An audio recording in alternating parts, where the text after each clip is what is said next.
गडियल अरब इमारतुनि जो मौसमियाती तब्दीलियुनि सबब थींदड़ मसइलनि जे हल लाइ $30 अरब जो क्लाइमेट फंड क़ाइमु करण जो ऐलान। आलमी मौसमियाती कॉन्फ्रेंस कोप 28 जी इब्तिदाई सेशन खे ख़िताब कंदे गडियल अरब इमारतुनि जे सदर शेख मोहम्मद बिन सईद चयो त क्लाइमेट फंड आलमी मौसमियाती तब्दीलियुनि जे मसइले जे हल लाइ आहे। फंड जो मक़सद 2030 ताईं $250 अरब जी सीड़पकारी खे हथी वठणु आहे।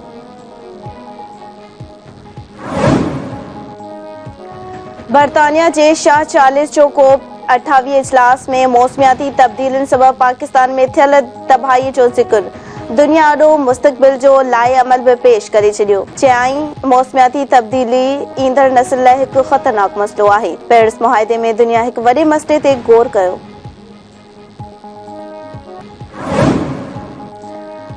आम चूंडूं वेझो ईंदे ई MQM रवायती सियासत ते लही आई। अॻवाननि सिंध ऐं सिंधियुनि ख़िलाफ़ ज़हर उगाचणु शुरू करे ॾिनो। कराची में हिकु प्रेस कॉन्फ्रेंस कंदे मुतहिदा अॻवान ख़ालिद मक़बूल सिद्दीकी चयो आहे त हू सिंध जो विरहाङो नथा चाहिनि, पर पीपल्स पार्टी सूबे खे अमली तौर ते विरहाए छॾियो आहे। सिंध सेक्रेटेरिएट खे सिंधी सेक्रेटेरिएट बणायो वियो आहे।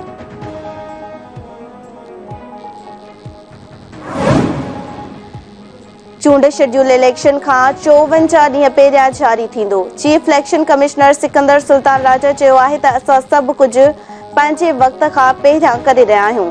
इलेक्शन शेड्यूल ROs ऐं DROs जी मुक़ररी बि वक़्त ते थींदी।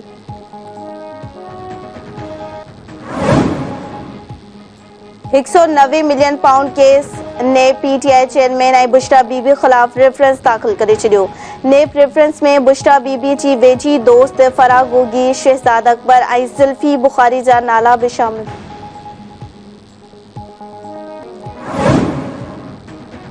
8 फरवरीअ ते आम चूंडूं थी रहियूं आहिनि। मुल्क जे मुस्तक़बिल जो फ़ैसिलो पाकिस्तान जे अवाम खे ई करणो आहे।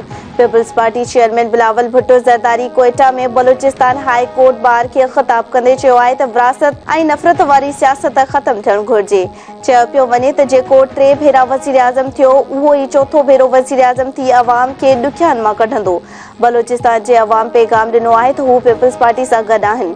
नौजवान मुल्क जो मुस्तक़बिल लाइ पंहिंजो किरदारु अदा कनि। अवाम खे मईशत, मुआशिरे ऐं सियासत में भाईवार बणाइणो पवंदो।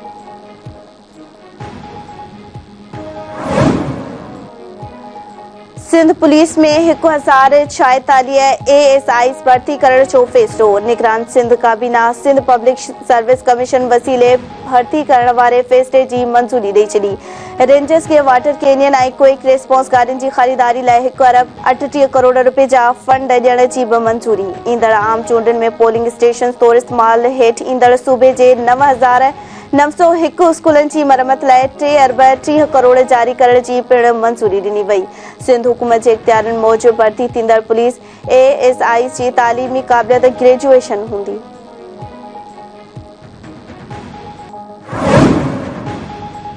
क़ौमी असेंबली जूं 6 सीटूं घटिजी वयूं। पाटा ऐं KP खे ज़िम करण सां 5 सीटूं ऐं पंजाब मां 1 सीट घटाई वई। इलेक्शन कमीशन तक़बंदियुनि जी हतमी लिस्ट जारी करे छॾी। क़ौमी असेंबली जे जनरल सीटुनि जो तइदादु 266 थी वियो। सिंध में क़ौमी असेंबली जूं 61 सीटूं बरक़रार। सूबाई असेंबली जूं 130 जनरल सीटूं हूंदियूं। पंजाब में क़ौमी असेंबली जी 141 ऐं सूबाई असेंबली जी 290 जनरल सीटुनि ते चूंड थींदी। पंजाब असेंबली में 7 सीटूं घटायूं वयूं।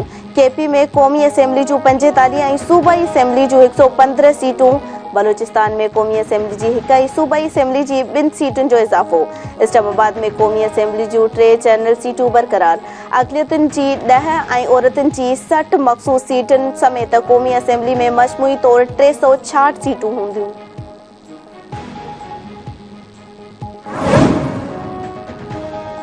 ठटे खरपुर ऐं सांगड़ जे सूबाई असेंबली जी 1 सीट घटि थी वई। इलेक्शन कमीशन पारां हतमी तक़बंदियुनि जी जारी कयल लिस्ट मूजिबि ठटे में सूबाई असेंबली जूं 2, खरपुर जूं 6 ऐं सांगड़ में 5 सीटूं थी वयूं। मलीर, कराची ओभर ऐं कराची सेंट्रल में सूबाई असेंबली जी 1 सीट वधी वई। क़ौमी असेंबली में 6 सूबनि मां औरतुनि लाइ मजमूई तौरु 60 मख़सूस सीटूं रखियूं वयूं। पंजाब में औरतुनि जूं 32 ऐं सिंध में 14 मख़सूस सीटूं हूंदियूं। KP में 10 ऐं बलूचिस्तान में 4 सीटूं मख़सूस।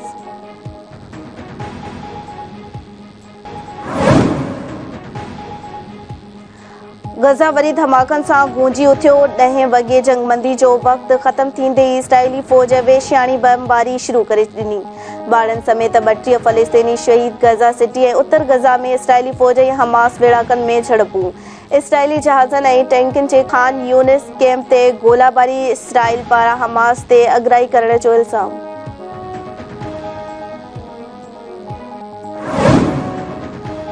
इसराइल तरफ़ां गज़ा में जारी जंगी ॾोहनि ते दुनिया खे ॻाल्हाइणु घुरिजे। परॾेही खाते जी तर्जुमान ममता ज़हरा बलोच हफ़्तेवार ब्रीफिंग में चयो आहे त इसराइली फ़ौज इस्पतालनि, इबादतगाहुनि ऐं तालीमी इदारनि ते हमला कया।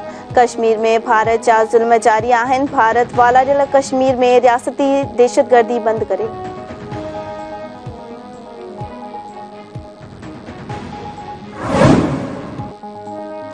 सुप्रीम कोर्ट जे चीफ जस्टिस 2 लग्ज़री सरकारी गाॾियूं वापसि करे छॾियूं। 2 गाॾियूं विकिरो करे पब्लिक ट्रांसपोर्ट ते ख़र्च करण जी हिदायत।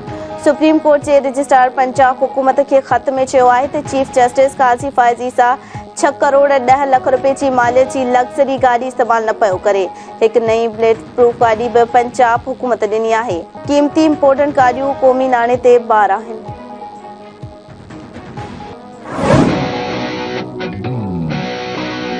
ओ जी जल मुझी माँ शलशाद रही आबाद। अज मेटी माथे लातिया मुअजरक टोपी पातिया। ही सिंधड़ी मुझी जी जल माँ तुझ मिट्टी में सुरहाना।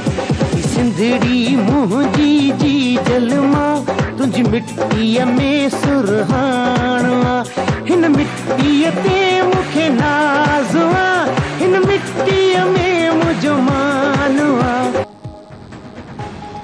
आई भारती टीवी ऐं सोभ मीडिया ग्रुप तरफ़ां बाशऊर सिंध रोशन मुस्तक़बिल जी ज़मानत जे सिरे हेठि सक़ाफ़त जो ॾिहाड़ो मल्हाइण वारे ऐलान बादि जागरता तक़रीबनि जो सिलसिलो हलंदड़। कराची समेत सिंध जे मुख़्तलिफ़ शहरनि में सक़ाफ़ती तक़रीबूं। 3 डिसंबर ते सक़ाफ़त जो ॾिहाड़ो धरती टीवी ऐं सोभ मीडिया ग्रुप सां गॾु मल्हाइण जो वचन।